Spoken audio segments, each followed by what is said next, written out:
সভানেত্রী, মঞ্চে উপস্থিত আমাদের দেশের বিজেপি বিরোধী দলের অন্যতম মুখ, আমাদের দেশের বাম আন্দোলনের শীর্ষ নেতা কমরেড সীতারাম ইয়েচুরি, আমাদের সংগঠনের প্রাক্তন সাধারণ সম্পাদক, আমাদের সবার প্রিয় সাংসদ কমরেড মোহাম্মদ সেলিম, আমাদের প্রাক্তন রাজ্য সম্পাদক মানব মুখার্জি, উপস্থিত আছেন ডিওয়াইএফআই এর all India general secretary comrade Abhay Mukherjee এবং সর্বোপরি আপনারা আজকে এই দাড়ি ভিড় প্লাবিত করে ভাসিয়ে দিয়ে যে ঐতিহাসিক সমাবেশে আপনারা মিলিত হয়েছেন, আমি আপনাদের সবাইকে ডিওয়াইএফআই পশ্চিমবঙ্গ রাজ্য কমিটির পক্ষ থেকে শ্রদ্ধা, অভিনন্দন এবং লাল সালাম জানাই। 3 মাস আগে আমরা দাড়িভিটে সমাবেশ করবার অনুমতি চেয়েছিলাম। এ মাঠ ও মাঠ করে আমাদের অনুমতি দেবে না, অনুমতি বাতিল করার কথা বলেছিল। আমরা বলেছিলাম আপনার হিম্মত থাকলে আপনি আটকে দেখান, দাড়িভিটে ডিওয়াইএফআই এর সমাবেশ হবে, কারোর মুরত হবে না ডিওয়াইএফআই এর এই সমাবেশ করা আটকানো।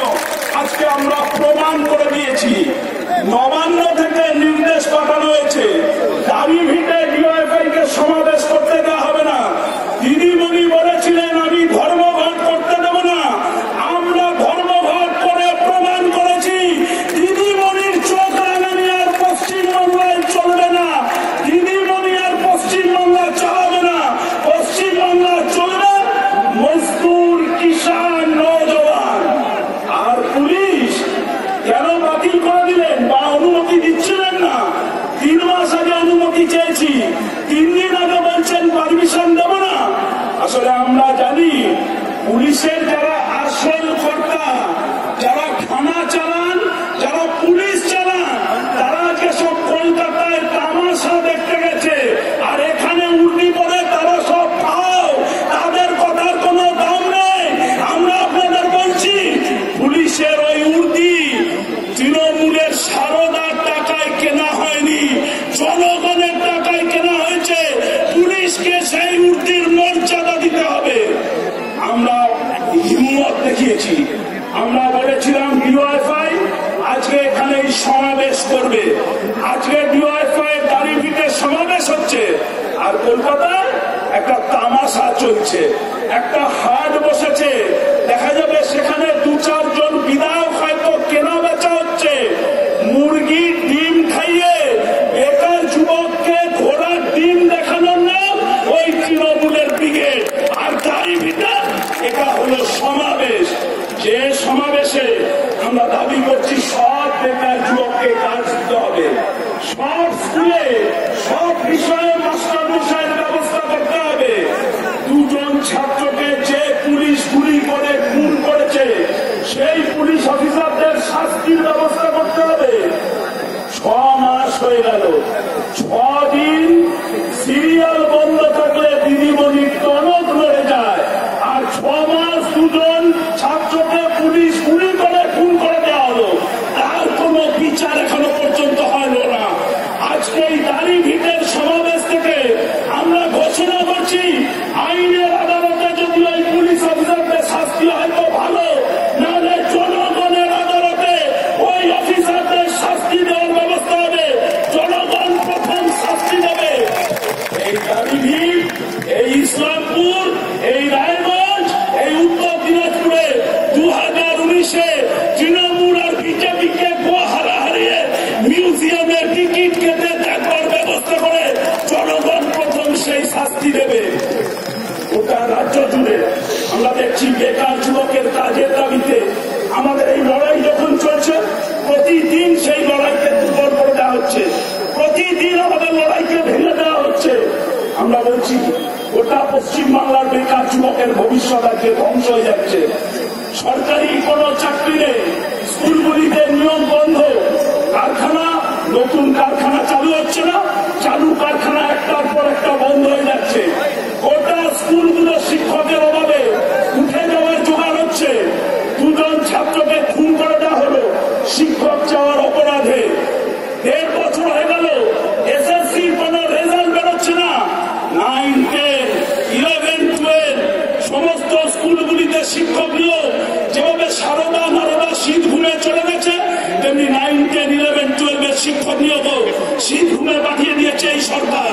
প্রাথমিক শিক্ষক সেখানে পর্যন্ত নিয়োগ হচ্ছে না। যে কজনের চাকরি হচ্ছে তারা হয় তৃণমূল নেতাদের ছেলে মেয়ে, আর নয় তৃণমূল নেতাদের 10 লক্ষ 15 লক্ষ টাকা ঘুষ না দিলে কোন বেকার যুবকের চাকরি হবে না। এখন দিদিমণি বেকার যুবকদের সঙ্গে প্রতারণা করছেন, লোক দিচ্ছেন 2000-2500 টাকার ইন্টার্ন শিক্ষানবিশ স্কুলে নিয়োগ করা হবে। আমরা বলছি শিক্ষা কোনো ভিক্ষা নয়। 2000-2500 টাকায় ইন্টার্নদের ভিক্ষা দেওয়ার কথা বলছেন, বেকার যুবকদের ভিক্ষা দিতে চাইছেন। দিদিমণি 2000-2500 টাকা বাইরে নিয়ে দেখা। আমরা বলছি যদি রাজ্যের সরকার এই ইন্টার্ন নিয়োগের সিদ্ধান্ত না বদলায় তাহলে হুঁশিয়ারি দিয়ে দিলাম, আগামী দিনে সরকার বদলানো হবে, আগামী দিনে রাজ্যের মুখ্যমন্ত্রী বদলাতে হবে। তার জন্য রাজ্য সরকারকে প্রস্তুত থাকতে হবে। আমরা একটা ভয়ঙ্কর অবস্থার মধ্যে যাচ্ছি। হীরক রাজার দেশের সিনেমায় আমরা শুনেছিলাম যে হীরক রাজা বলেছিলেন লেখাপড়া করে যে অনাহারে মরে সে। পশ্চিমবাংলায় এখন হীরক রাজা সেই কথা মুখ্যমন্ত্রী ফলাচ্ছেন। গোটা পশ্চিমবাংলাকে হীরক রাজ্য পরিণত করছেন। এখানে বেকার যুবক লেখাপড়া করলে তাকে অনাহারে মরতে হচ্ছে। হীরক রাজার সিনেমা ওই ডায়লগটা হয়তো দিদিমণির জানা নেই। অনাচার করো যদি রাজা তবে ছাড়ো মোদি, যারা তার ধামাধারি তাদেরও বিপদ ভারী। 2019-এ প্রথমে তৃণমূলের দাদা ওই বিজেপিকে গোটা দেশে গোহারা হারানো হবে, গদি ছাড়া করা হবে। তার জন্য গোটা ভারতবর্ষের মানুষ প্রস্তুতি নিচ্ছে। 3টে রাজ্যের নির্বাচনে বিজেপি ভ্যানিশ হয়ে গেছে। 2019 গোটা দেশ থেকে বিজেপিকে গদি ছাড়া করা হবে। ওটা হবে সিনেমার পার্ট 1। আর 2021-এ ওই সিনেমার পার্ট 2 উপহার দেওয়া হবে, যেখানে দিদিমণিকে পশ্চিমবঙ্গের মানুষ ওই নবান্নের গদি ছাড়া করবে। তার জন্য দিদিমণিকে তৈরি থাকতে হবে। বেকার যুবকের কাজের দাবিতে আমরা লড়াই করছি। সব যুবককে ঐক্যবদ্ধ করে আমাদের এই লড়াই সংগঠিত হচ্ছে। আর আমরা যখন বেকার যুবককে ঐক্যবদ্ধ করে লড়াই করছি তখন আমরা দেখছি সেই যৌবনের লড়াইকে ভাঙতে জাত, ধর্ম, বর্ণ বিভাজন, ভাষার ভিত্তিতে বিভাজন করে দেওয়া হচ্ছে। কি হচ্ছে ত্রিপুরা, কি হচ্ছে আসামে, সেখানে ভাষার ভিত্তিতে বিভাজন করে গোটা রাজ্য জুড়ে আগুন জ্বালিয়ে দিচ্ছে। ওই যে টিএমসি যেটা হেডকোয়ার্টার দিল্লিতে, সেই বিজেপির নেতারা স্লোগান দিচ্ছে হিন্দি হিন্দু হিন্দুস্তান, মুসলমান যাও পাকিস্তান।